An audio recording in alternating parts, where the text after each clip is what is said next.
Fala Fogão, tá começando mais um Radar Alvinegro. Hoje é dia 10 de janeiro e eu tô aqui para conversar com você sobre as últimas novidades do Glorioso. Nesse vídeo aqui eu quero comentar a reapresentação dos jogadores da comissão técnica, todo mundo animado para 2023, que seja uma grande temporada do Glorioso, tanto dentro quanto fora de campo, logicamente.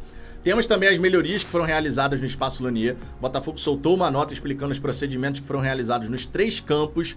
Campos esses que foram duramente criticados pelo Castro ao longo de 2022. Você lembra muito bem disso. Quero comentar aqui também a premiação da Copa Sul-Americana. A Conmebol deu uma turbinada de 30% a mais em relação a 2022. Competição essa que o Botafogo volta a disputar, né? Uma competição internacional. E também, por último, mas não menos importante, mercado de transferências. Temos algumas informações aqui para passar para vocês sobre isso. Logicamente, vou comentar tudo isso aqui nesse vídeo. Vídeos que estão voltando ao Fala Fogão, tá? Só que as lives continuam. Na hora do almoço, inclusive, chega mais pra gente poder trocar uma ideia. Vai ter a apresentação do Marlon Freitas a partir de 12h30, coletiva lá no estádio Newton Santos. Então, assim que terminar a coletiva, a gente começa a resenha aqui no Fala Fogão. Ó, deixa o seu like, se inscreva no canal, que isso é muito importante aqui pra gente, tá? E às 22 horas também tem resenha. Essa com a presença do glorioso Ricardo Azambuja. Sigamos. Sobre a reapresentação dos jogadores da comissão técnica, eu quero destacar aqui que tá todo mundo muito animado. Eu consegui perceber isso pelas declarações do André Mazzuco, do Luiz Castro, do próprio Tietê. Você percebe também pelas fotos ali a galera contente, feliz por estar retomando aí as atividades. A gente sabe que a gente fechou 2022 com uma derrota pesada para o Atlético Paranaense, porém nada disso apaga o que a gente fez ao longo do segundo turno, um crescimento da equipe, os jogadores conseguindo se destacar, especialmente após a chegada do Tiquinho Soares e a estreia dele contra o Fortaleza. Fizemos uma campanha de G4, afinal de contas. Isso, obviamente, e somado também ao fato do Botafogo ter uma espinha dorsal, não é uma temporada que a gente teve uma debandada geral e tá tendo que reconstruir tudo do zero, né? Quanto tempo isso não acontecia? A gente, obviamente, olha pra essa temporada e pensa assim, cara, o Botafogo tem tudo pra fazer um ano de 2023 melhor do que foi em 2022. E todos, sem a menor sombra de dúvida, estão focados nesse objetivo. Tanto é que o Luiz Castro deu uma declaração. A família botafoguense segue cada vez mais forte, todos imbuídos no objetivo de colocar a estrela solitária no lugar mais alto. Que assim seja. Por falar nisso, de colocar a estrela solitária no lugar mais alto, é claro que a gente tem que falar de Copa Sul-Americana. Afinal de contas, a Sul-Americana é a grande esperança de títulos da galera botafoguense. É uma competição acessível. Em 2022, na semifinal, a gente teve, por exemplo, o Atlético Goianiense, que foi rebaixado na Série A do Campeonato Brasileiro. O Ceará também foi muito bem na competição e foi rebaixado também. Então é uma competição que te dá possibilidades. Tem uma ligeira mudança no regulamento da Sul-Americana. Hoje, o primeiro e o segundo colocado no grupo avançam, só que o segundo colocado da fase de grupos vai para um play-off das oitavas de final contra os terceiros colocados da fase de grupos da Libertadores. O Botafogo, portanto, precisa focar em terminar em primeiro na fase de grupos da competição internacional. A Conmebol, que deu uma turbinada na premiação da Copa Sul-Americana, incremento de 30% em relação a 2022. Só para você ter uma ideia, o simples fato do Botafogo disputar a fase de grupos coloca 4,7 milhões de reais nos cofres da SAF Botafogo. E por vitória, mais 525 mil reais nessa fase de grupos. Então é bem interessante. E se o Botafogo eventualmente for campeão, conforme a gente deseja, dá aquela ajudinha aí, São Newton Santos, ilumina os nossos caminhos. São quase 9 milhões de dólares, cerca de 47 milhões de reais na cotação atual. Só em termos de comparação da importância dessas receitas com premiação, com desempenho nas competições brasileiro, Copa do Brasil, Sul-Americana, vale destacar, o Atlético Paranaense na última temporada arrecadou 118 milhões de reais. Foi a maior arrecadação do Atlético Paranaense nas últimas temporadas. Uma grana considerável que, obviamente, dá aquela turbinada nas finanças. E o Botafogo precisa potencializar todas as suas receitas. Ficamos muito satisfeitos, claro, com o acerto com a Perry Match, mas existem outras fontes de receita que a gente tem que trabalhar em cima, sem a menor sombra de dúvida. Agora, se a gente fala em desempenho esportivo, naturalmente a gente também tem que falar de infraestrutura, de condição de trabalho.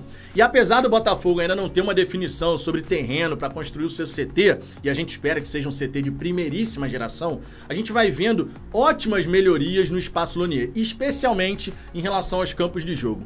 O Botafogo soltou uma nota oficial explicando os procedimentos que foram realizados. Como os gramados gramados foram muito criticados pelo Castro, que inclusive disse à época que os gramados eram bons para estacionar carro, uma declaração que pegou mal na ocasião, porque deu aquela arranhada na imagem do Botafogo, né? Ficou feio, por assim dizer, mas os gramados foram melhorados e é isso que interessa. Uma outra questão que vale destacar em relação ao Lonier, que por sinal a gente tem que dar um nome pra ele, né? Essa história de ficar falando espaço Lonier, CT Lonier, nem que seja de forma simbólica, a gente dá um nome aí pro centro de treinamento que o Botafogo vai utilizando, né? Já cansei de falar Lonier, mas enquanto não existe um nome definitivo, a gente vai falando assim mesmo, né? Mas a gente vê a caracterização do espaço Lonier com a marca Botafogo, a implementação de uma identidade visual. Já tem painéis por lá com os nossos ídolos, Garrincha, Nilton Santos, Didi, Zagallo, uma identidade visual que faz com que jogadores e comissão técnica, todos os profissionais desse grupo de trabalho, entendam a grandeza do Botafogo. Anteriormente, o espaço Lonier era meramente um espaço onde a galera ia lá trabalhar, mas não tinha aquela identificação com o Botafogo. Agora não. Existem essas melhorias através das imagens que foram divulgadas pelo Botafogo. O glorioso Vitor Silva, que é simplesmente fantástico como fotógrafo, todo mundo sabe disso. Muito importante, na minha opinião, tá? Essa identidade visual, fazer com que todos os envolvidos nesse grupo de trabalho compreendam e respirem a grandeza do Botafogo. História é o que não falta pro nosso time do coração, né?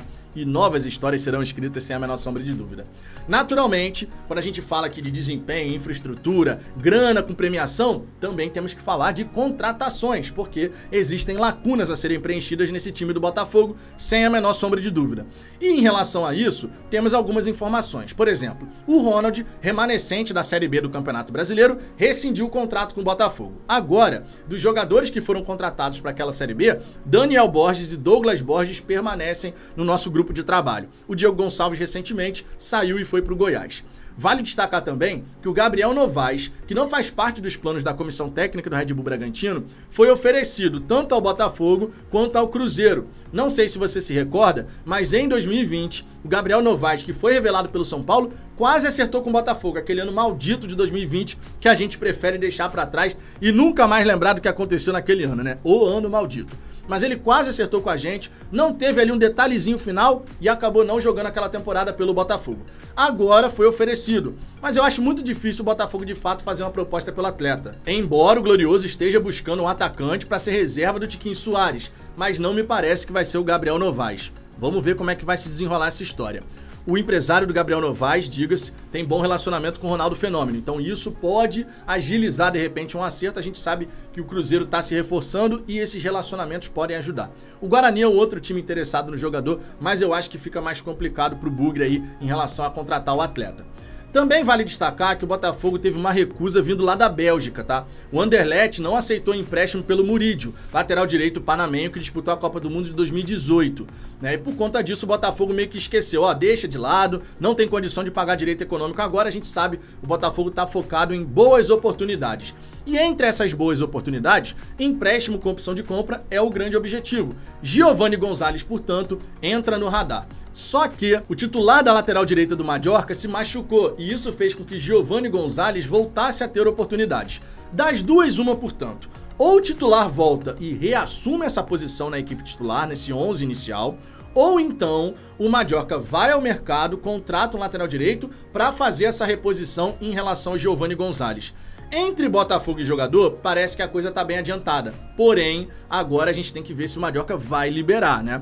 Empréstimo com opção de compra, muito embora a equipe espanhola queira receber alguma coisa pelo empréstimo, né? Não quer emprestar de graça. Acho que isso não seria um problema. Já tivemos esse modelo de negócio bem recentemente, né, agora nessa última temporada, em relação a alguns atletas. O Lucas Fernandes, por exemplo, o Luiz Henrique, alguns exemplos, né?